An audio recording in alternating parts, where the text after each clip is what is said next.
ये कांग्रेस वाले जरा कान खोलकर सुन लो। ये मोदी संविधान मेरे लिए मेरा धर्म ग्रंथ है। मेरी सरकार चलाने के लिए मेरा धर्म ग्रंथ है। और तुम्हें तो मालूम नहीं है, जब भारत के संविधान को 60 साल हुए, इस देश में अकेला मैं मुख्यमंत्री था, अकेला गुजरात का मुख्यमंत्री था जिसने संविधान के 60 साल का उत्सव मनाया था।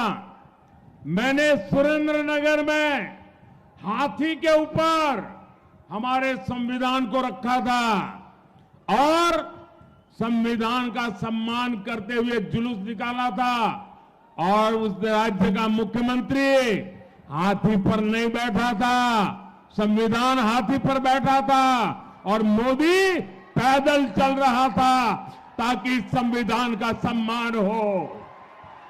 మిత్రులారా, నేను కాంగ్రెస్ వాళ్ళకు సవాల్ చేస్తున్నాను.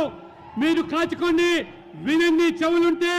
ఈ రోజు ఈ రాజ్యాంగం అంటే ఇదొక పవిత్ర గ్రంథంగా భావించే నేను, ఆనాడు దేశంలో ఒకే ఒక ముఖ్యమంత్రి గుజరాత్గా నేను ఆనాడు 60 సంవత్సరాల రాజ్యాంగం రచించినటువంటి సందర్భంగా ఒక గొప్ప పండుగగా వైభవంగా ఉత్సవాలు గుజరాత్ లో నిర్వహిస్తే ఏనుగు మీద ఊరేగింపు, ఈయన ముఖ్యమంత్రిగా మోదీగా నేను ఊరేగింపులో ఆ ఏనుగు మీద కూర్చొని ఊరేగించలేదు.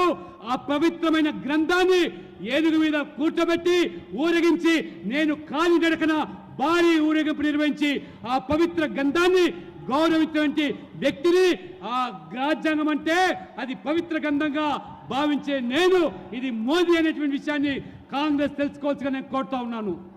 साथियों, मेरा समर्पण देश के संविधान के शब्दों के प्रति, देश की संविधान की भावनाओं के प्रति 2014 में देश ने मुझे चुन करके संसद में भेजा और जब मैं पहले दिन संसद में गया तो संविधान का प्रतिबिंब हमारे देश की संसद होती है और पहले ही जाकर के मैंने संसद के सामने सर झुकाया, अपना माथा टेका। बाद में मैंने कदम पार्लियामेंट में रखा था क्योंकि संविधान के लिए हम समर्पित हैं। మిత్రులారా, రాజ్యాంగం పట్ల మాకున్నటువంటి గౌరవాన్ని మీరు శంకించాల్సిన అవసరం లేదు. నా జీవితం అంతా కూడా ఈ దేశం కోసము, ఈ ధర్మం కోసము, ఈ యొక్క రాజ్యాంగం కోసము సమర్పించిన వ్యక్తిని నేను. మొదటిసారిగా పార్లమెంట్ సభ్యునిగా నేను గెలిస్తే ఆనాడు నాకు రాజ్యాంగం పట్ల, ప్రజాస్వామ్యం పట్ల ఉన్నటువంటి గౌరవాన్ని వెలిపించడానికి పార్లమెంట్ లో మొదటి అడుగు పెట్టినప్పుడు నేను ఆ పార్లమెంటు ఆ భవనం ముందు మోకరిల్లి నమస్కరించి ఆ రాజ్యాంగాన్ని, ప్రజాస్వామ్యాన్ని, ఆ పవిత్రమైనటువంటి పార్లమెంటు భవనాన్ని గౌరవించి ఏ రకంగా నేను పార్లమెంట్ సభ్యునిగా కొనసాగానో మీరందరూ కూడా తెలిసిన విషయమే.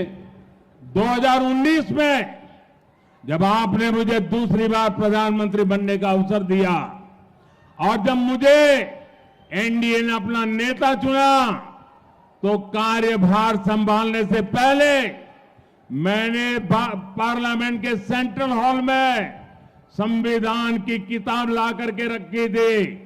पहले मैंने जाकर के संविधान के सामने मारा माथा टेका, जैसे आप गीता, रामायण, महाभारत के सामने टेकते हो, जैसे कुरान, बाइबल के सामने रखते हो, मैंने संविधान के सामने अपना माथा टेका। उसके बाद 2019 में कार्यभार संभालने के लिए मैंने अपना भाषण दिया था। ये मोदी का संविधान के प्रति समर्पण है। మిత్రులారా, 2019లో రెండవసారి మీ యొక్క సమర్థనతోని ప్రధానమంత్రిగా నేను ఎన్నికైన తర్వాత, ఎన్డీఏ నేతగా ఎన్నిక తర్వాత నేను నా బాధ్యతలు స్వీకరించే మొదలు ఆ పార్లమెంట్ సెంట్రల్ హాల్లో ఆ పవిత్రమైనటువంటి ఆ గ్రంథము, ఆ రాజ్యాంగాన్ని ఆ సెంట్రల్ హాల్లో ప్రవేశపెట్టి ఆ సెంట్రల్ హాల్ ఆ పవిత్ర గ్రంథం ముందు నేను ఏ రకంగా ఆ యొక్క గ్రంథాన్ని ఒక పవిత్ర గ్రంథంగా, ఏ రకంగా ఇవాళ భగవద్గీతగా, ఖురాన్గా, బైబిల్ గా అన్ని వర్గాలు ఏ రకంగా పవిత్ర గ్రంథాలుగా భావిస్తాయో నేను సైతం కూడా ఈ రాజ్యాంగం కూడా అంతే పవిత్ర గ్రంథంగా భావించి ఆ రామాయణ మహాభారత లాంటి గ్రంథాలుగా స్వీకరించి నేను ఆ రకంగా పార్లమెంట్ లో ఆ రకంగా ప్రధానమంత్రిగా బాధ్యతలు స్వీకరించి మొట్టమొదటి ఉపన్యాసం చేశారు. ఇవాళ మోదీ గారిని రాజ్యాంగం పట్ల శంకించేటువంటి ఈ శక్తులు వ్యక్తులు ఈ దేశ పట్ల వారికి ఉన్నటువంటి కట్టుబడి చిత్తశుద్ధి ఏమిటో దేశ ప్రజలు గమనిస్తున్నారని చెప్పి నేను మీకు తెలియజేస్తా ఉన్నాను. ये सत्ता भूख में डूबा हुआ ये शाही परिवार कांग्रेस पार्टी के संविधान को, देश का संविधान छोड़ो, कांग्रेस पार्टी के संविधान को भी मानने को तैयार नहीं है. उसको भी उन्होंने डस्टबिन में डाल दिया है.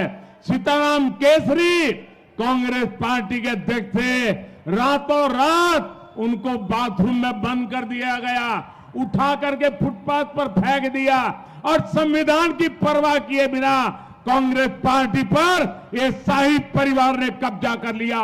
साझा दे, जरा बोलने से पहले 50 बार सोचना शुरू करो.